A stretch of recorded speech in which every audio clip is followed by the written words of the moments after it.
Welcome back, everyone.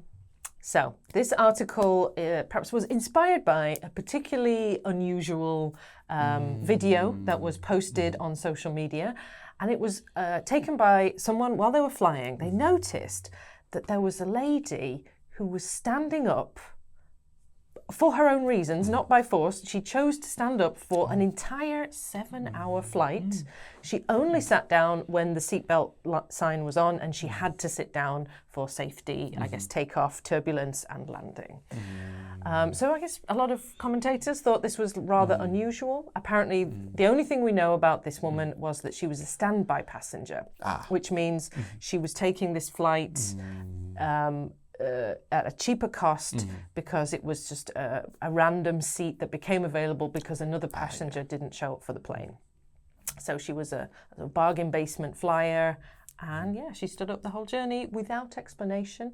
Nobody asked her why she was standing up. I guess maybe somebody thought maybe once she spotted herself going viral on social media, she might chime in and comment, I was doing it for X reason, but no comments came, so there's only speculation.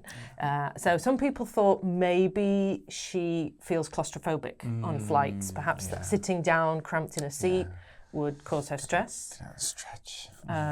Also, that maybe she's just worried about sitting in general for a long time, because you know how these days people say sitting is the new smoking. We're all sitting for far too long at our desk jobs, and this is bad for our overall health. We need to get up. You know, people sometimes get those standing desks. Yeah. I've never tried it, but I've seen it in some TV shows. So maybe, she thought for her blood flow, I think, what's it called? Deep vein thrombosis is a potential danger from sitting for a long time. Could be that. One of the funnier ones was maybe she's just had booty surgery. Okay.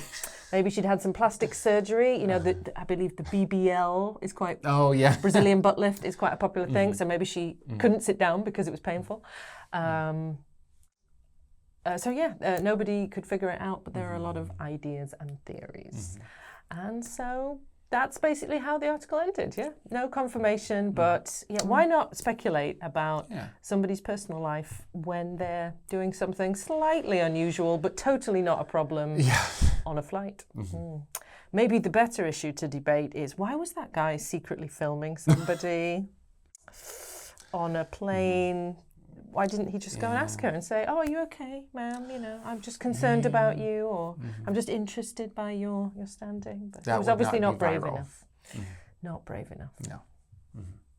Maybe he just wanted the clicks. Everyone wants that clout these days. And so it is.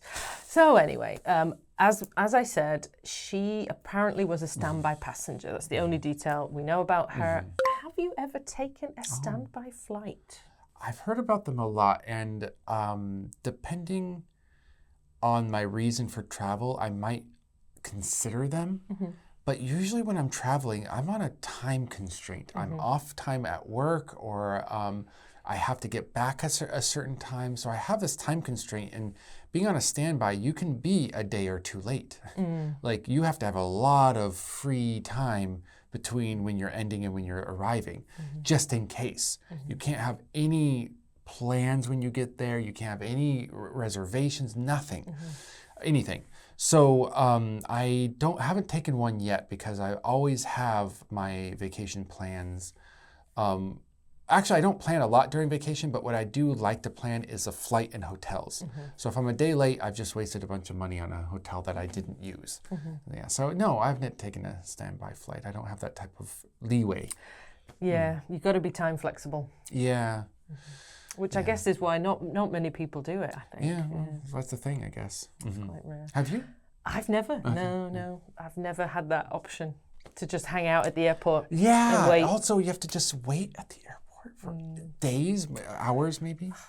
Maybe that's what all those people are doing. Often when I go to airports, I do wonder about the people who are literally there sleeping, and it looks like they've been there for days, a whole family. Are they waiting for the standby flight? Maybe. Another idea that came up was claustrophobia. Do you get claustrophobic on flights, or have you ever felt claustrophobia at all? On flights, not so much. I have felt a little trapped on the flight here to Korea, my first flight here, it was through an airline company that I don't mind shouting out because they've been terrible in the past. Hopefully they're getting better. At the time, United Airlines. The infamous United.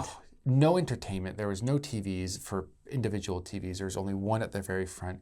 No air circulation hardly. It smelled terrible and you felt like this ick all over you.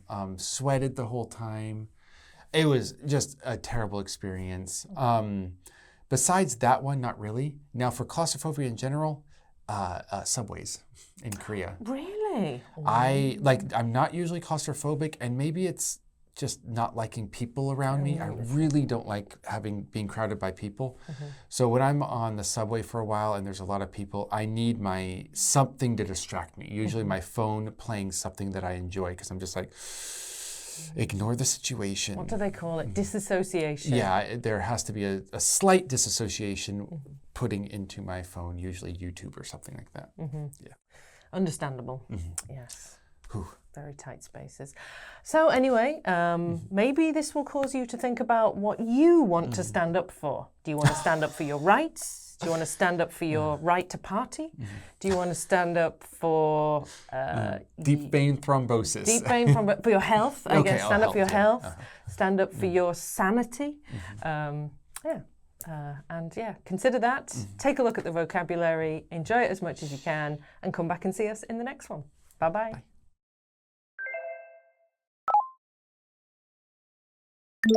Buckle up.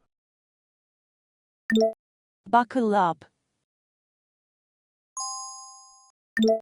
Pet theory. Pet theory. Claustrophobic. Claustrophobic. Tame. Tame. Stand for something. Stand for something.